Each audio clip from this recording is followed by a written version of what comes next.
கர்த்தரும் இரட்சகரும் ஆகிய இயேசு கிறிஸ்துவின் நாமத்தினாலே உங்களை வாழ்த்துகிறேன். கேரக்டர்ஸ் என்ற வார்த்தையின் அடிப்படையிலே நாம் சங்கீத புஸ்தகத்தை தியானித்து கொண்டு இருக்கிறோம்.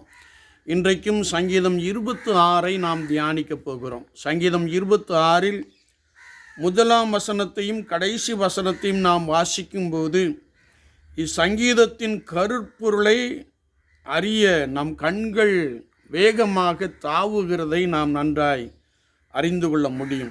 வசனம் 1 வாசிக்கும்போது, நான் உத்தமத்திலே நடக்கிறேன், நான் கர்த்தரை நம்பியிருக்கிறேன், ஆகையால் நான் தள்ளாடுவதில்லை. வசனம் 12 நாம் பார்க்கும்போது, என் கால் செம்மையான இடத்தில் நிற்கிறது என்ற ஒரு வார்த்தையை நாம் இங்கே வாசிக்கிறோம். இவ்விரண்டு வசனங்களை நாம் ஆராய்கின்ற போது, தேவன் தன்னை செம்மையான அல்லது சமதளத்தில் வைத்திருக்கிறார். இதிலிருந்துதான் நான் அசைய மாட்டேன் அல்லது நழுவ மாட்டேன் அல்லது விழுந்து விட மாட்டேன் என்று சங்கீதக்காரன் சொல்லுகிறார். நாம் எப்படி செம்மையான இடத்தில் நின்று தாவீது அறிவித்தது போல நம் கால்கள் நழுவாது என்பதை இந்த சங்கீதத்தின் மூலமாக நாம் தியானிக்க போகிறோம். சங்கீதம் 26 நாம் 3 பிரிவுகளாக பிரித்து கொள்ளலாம். சங்கீதம் 26 1 முதல் 3 வசனங்களை நாம் வாசிக்கின்ற பொழுது, தாவீது அரசன் ஆண்டவரை அழைக்கிறார். 1 முதல் 3 வசனங்களை நாம் பார்க்கிறோம்.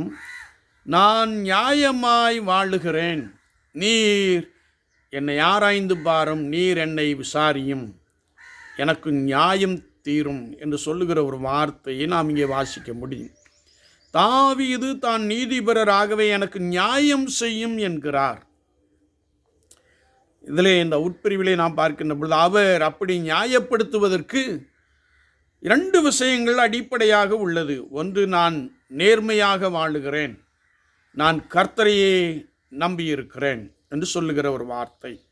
தாவீது தன்னை வெளிப்படையாக வெளிப்படுத்தாமல் நேர்மையுடன் வாழும் ஒரு நபரின் வளர்ச்சியையும் மற்றும் அவனது செயல்பாடுகளிலும் ஆண்டவரையே நம்புகிறதை கூறுகிறார். நாம் இன்னும் இதை பார்க்கின்ற பொழுது, உலகம் நேர்மையாய் வாழும் நபரை வைத்தியக்காரன் என்று சொல்லும், நேர்மைக்கு மதிப்பில்லை என்று கூறும். நம்முடைய நம்பிக்கையை வீணென்று உலகம் கூறலாம். பெரும்பாலும் நாம் ஆண்டவரை நோக்கி பார்க்கின்ற பொழுது சுய மைய மனப்பான்மைகளை பிரார்த்தனைகளிலே வெளிப்படுத்துகிறோம். நம்முடைய ஜபம் எப்படி இருக்கிறது என்றால், என்னை ஆசீர்வதியும், என் பிள்ளைகளை ஆசீர்வதியும், என் தேவைகளை சந்தியும் என்று சொல்லி சுய மைய பண்புகளை நாம் பிரார்த்தனையிலே வெளிப்படுத்துகிறதை அல்லது சுய மைய ஆண்மைகளை நாம் பிரார்த்தனையில் வெளிப்படுத்துகிறதை நாமே நன்றாய் அறிந்திருக்கிறோம். நம்முடைய பிரார்த்தனை நமக்காக மட்டுமே உள்ளடக்கியதாக காணப்படுகிறது.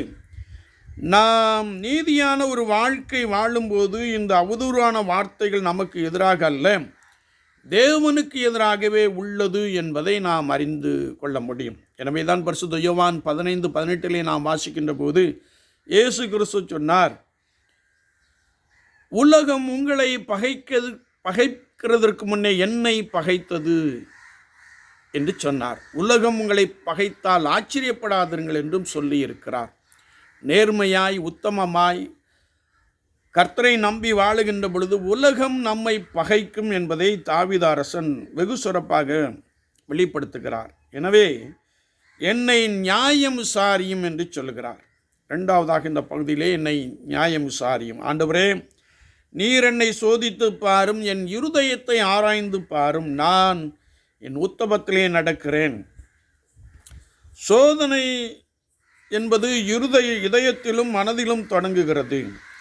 பரிசுத்த லூக்கா எழுதின சுவிசேஷம் 6ஆம் அதிகாரம் 45ஆம் வார்த்தையிலே நாம் வாசிக்கின்ற பொழுது, இயேசு ஒரு விசை சொன்னபோது, நல்ல மனிதன் தன் இருதயமாகிய பொக்கிஷத்திலிருந்து நல்லதை எடுத்து காண்பிக்கிறான், ஏனெனில் அவனுடைய இருதயம் அவனுடைய இருதயத்தின் நிறைவினால் அவன் வாய் பேசும் என்று வேதம் சொல்லுகிறது. ஒரு மனிதனுக்குள்ள நல்ல இருதயம் இருந்தால் அவன் நன்மையானவைகளை நல்லவைகளை அவன் எடுத்து காண்பிக்கிறான் என்று இயேசுவானவர் சொன்னார். எனவேதான் இங்கே சங்கீதக்காரன் சொல்லுகின்ற பொழுது சோதனை என்பது இருதயத்திலிருந்து அல்லது மனதிலிருந்து தொடங்குகிறது என்பதை நாம் நன்றாய் அறிந்து கொள்ள முடியும். அதே வேளையில் பொல்லாத மனிதன் தன் பொல்லாத இருதயமாகிய பொக்கிஷத்திலிருந்து பொல்லாதவைகளை எடுத்து காண்பிக்கிறான் என்பதை நாம் அறிந்து கொள்ள முடியும். நீங்கள் பணி செய்கின்ற இடத்திலே நல்லவர்களும் இருப்பார்கள், பொல்லாதவர்களும் இருப்பார்கள். எனவே யாருடைய இருதயத்திலிருந்து எது வருகிறது என்று பார்த்தாலே இது நல்ல மரமா கெட்ட மரமா, நல்ல மனிதனா கெட்ட மனிதனா என்பதை வேதத்தின் அடிப்படையிலே நாம் ஆராய்ந்து அறிந்து கொள்ள முடியும். அப்படிப்பட்டவர்களை விட்டு நாம் விலக வேண்டும்.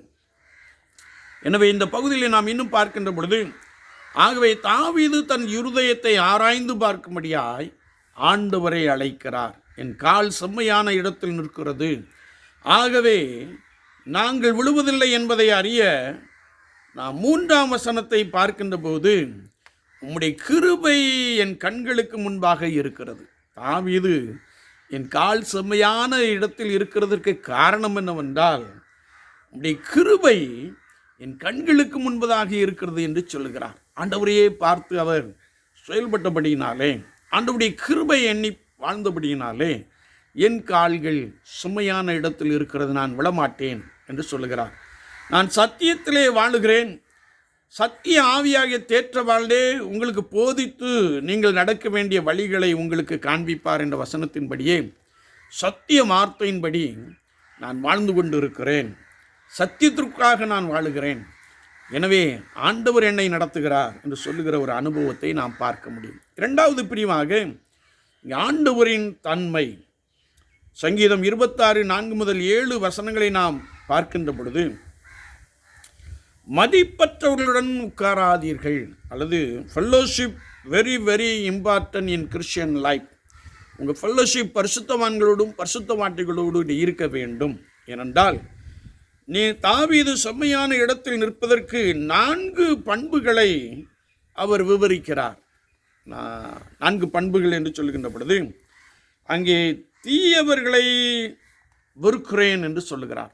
தீயவர்களை வெறுக்கிறேன், காரணம் நான் வீணரோடே நான் உட்காருவதில்லை, வஞ்சகரிடத்தில் நான் சேருவதில்லை, பொல்லாதவர்களை பகைக்கிறேன், துன்மார்க்கரோடே உட்காரேன். சங்கீதம் 1:1 நாம் வாசிக்கின்ற பொழுது, துன்மார்க்கருடைய ஆலோசனையில் நடவாமலும் பாவிகளுடைய வழியில் நில்லாமலும் பரியாசக்காரர் உட்காரும் இடத்தில் உட்காராமலும் என்ற ஒரு வார்த்தையை நாம் வாசிக்க முடியும். எனவே சங்கீதக்காரன் நான் இப்படிப்பட்டவர்களோடு கூட சேர்வதில்லை, நான் இப்படிப்பட்டவர்களை வெறுக்கிறேன் என்று சொல்லுகிறார்.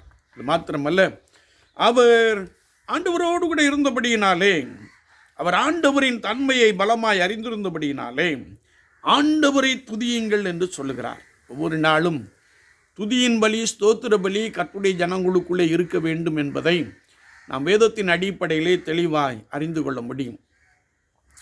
கர்த்தருடைய வசனத்தை நாம் தேடி வாசிக்கின்ற பொழுது, சங்கீதம் 60:30 நாம் வாசிக்கின்ற பொழுது கர்த்தருடைய வார்த்தை சொல்லுகிறது, கொம்பும் விரிகுளமும் உள்ள காளையேறுதை பார்க்கிலும் இதுவே கர்த்தருக்கு பிரியம். ஆண்டவரை துதிப்பது பிரியம், ஆண்டவரை ஸ்தோத்தரிப்பது பிரியம் என்பதை நாம் தெளிவாய் அறிந்திருக்கிறோம். எனவே ஆண்டவரை துதியுங்கள் என்று சொல்கிறார். நான் துதியின் சத்தத்தை தொனிக்க பண்ணி உம்முடைய அதிசயங்களை எல்லாம் விவரிப்பேன்.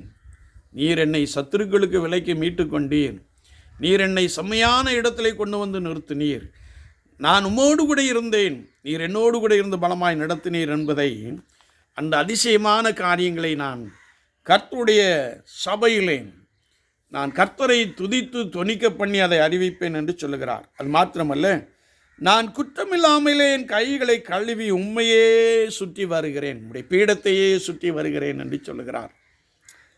நாம் இந்த 3வது பெரும்பிரிவாக சங்கீதம் 26:8 முதல் 12 வசனங்களை நாம் வாசிக்கின்ற பொழுது, இங்கே மீண்டும் ஆண்டவரை அழைக்கிற ஒரு காட்சியை நாம் பார்க்கிறோம். ஆண்டவரோடு இருப்பது அன்பு என்று இங்கே சங்கீதக்காரன் சொல்லுகிறார்.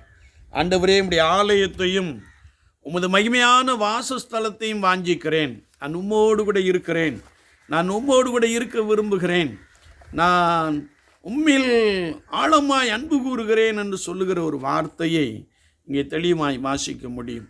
என்னை தீமை செய்பவர்களோடு கூட வாரிக்கொள்ளாதேயும் என்று சொல்லுகிறார். என் ஆத்துமாவை பாவிகளோடும் இரத்த பிரியர்களோடு கூட வாரிக்கொள்ளாதனும், அவர்கள் தீவினை அல்லது தீமை செய்கிறார்கள், அவர்கள் பரிதானம் அல்லது லஞ்சம் வாங்குகிறார்கள். நான் என் உத்தமத்தில் நடப்பேன், என்னை மீட்டு கொண்டு என்மேல் இரக்கமாயிரும் என்று சொல்லுகிற ஒரு வார்த்தையை நாம் வாசிக்க முடியும். ஒருவேளை நான் உமக்காக வாழுகிறேன், உண்மையை நம்பி இருக்கிறேன், உத்தமத்திலே நடக்கிறேன், செம்மையான இடத்திலே என் கால் நிற்கிறது, எனவே பாவிகளோடு கூட என்னை வாரிக்கொள்ளாதேயும் என்று சொல்லுகிற ஒரு வார்த்தையை நாம் வாசிக்கிறோம். இச்சங்கீதத்தில் தாவீது கர்த்தரை நம்பியிருப்பதையும் அவருடைய கிருபையினாலே உத்தமமாய் வாழ்வதையும் அது நிமித்தம் செம்மையான இடத்திலே அவருடைய கால் நிற்கிறதையும் சங்கீதக்காரன் மிக தெளிவாக படம் பிடித்து காண்பிக்கிறார். என்னை கேட்டுக்கொண்டு இருக்கிற என் அன்பு சகோதரனே சகோதரியே, இந்த உலக வாழ்க்கையிலே ஒருவேளை தாவீதை போல நாம் உத்தமத்திலே நடக்கிறோமா? கர்த்தரையே நம்பி இருக்கிறோமா? நம்முடைய கால்கள் செம்மையான இடத்திலே நிற்கிறதா? நான் பரியாசக்காரரோடும் அக்கிரமக்காரரோடும் மதிப்பற்றவர்களோடும் நான் நின்று கொண்டு இருக்கிற ஒரு நபராக காணப்படுகிறேனா? ஒருவேளை சங்கீதக்காரனுடைய அனுபவத்தை போலவே ஒவ்வொரு நாளும் நாம் கர்த்தரை நம்பி அவருடைய கிருபையை நம் கண்களுக்கு முன்பதாக நிறுத்தி வாழ்வதையே அனுபவமாக கொண்டு இருக்கிறோமா? அது நிமித்தமாய் நம்முடைய கால்கள் செம்மையான இடத்திலே நிற்கிறதா? நம்முடைய கால்கள் கர்த்தருக்கு பிரியமான இடத்திலே நிற்கிறதா? என்னுடைய வாழ்க்கையின் அனுபவம் கர்த்தரையே நம்பி கர்த்தரையே சார்ந்து இருக்கிறதா? சற்று நம்மை நாமே நிதானித்து ஆராய்ந்து பார்ப்போம். சங்கீதக்காரன் அவ்விதமான அனுபவங்களை பெற்று இருந்தான். ஒருவேளை உலகம் என்று சொல்லுகின்ற பொழுது பலதரப்பட்ட நபர்களோடு கூட நாம் பழகுகிறோம். ஒருவேளை அநேகரை பார்க்கிறோம். நாம் பணி செய்கின்ற இடத்திலே விதவிதமான குணாதிசயங்களை உடையவர்களை பார்க்கிறோம். இதிலே நான் எப்படிப்பட்ட ஒரு நபராக நடந்து கொள்ளுகிறேன்? அல்லது உலகத்திலே அநேக காரியங்கள் நடந்து கொண்டிருக்கிறது, அவைகளோடு கூட நான் ஒத்துப்போகிற ஒரு நபராக இருக்கிறேனா? அல்லது கர்த்தரை நம்பி இருக்கிற அனுபவத்திலே வேறு பிரிக்கப்பட்ட ஒரு நபராக காணப்படுகிறோமா? சற்று நம்மை ஆராய்ந்து பார்ப்போம். நம்மை கர்த்தருடைய சமூகத்திலே தாழ்த்திக் கொள்வோம். ஆண்டவரே, உம்மை பிரியப்படுத்தவும் உண்மையை நம்பி வாழவும் எங்களுக்கு கிருபை தாரும். செம்மையான இடத்துல எங்கள் கால்கள் நிற்கட்டும் என்று கேட்போம். கர்த்தர் உங்களுக்கு உதவி செய்வார். கர்த்தர் உங்களை ஆசீர்வதிப்பாராக. ஆமீன், ஆமீன்.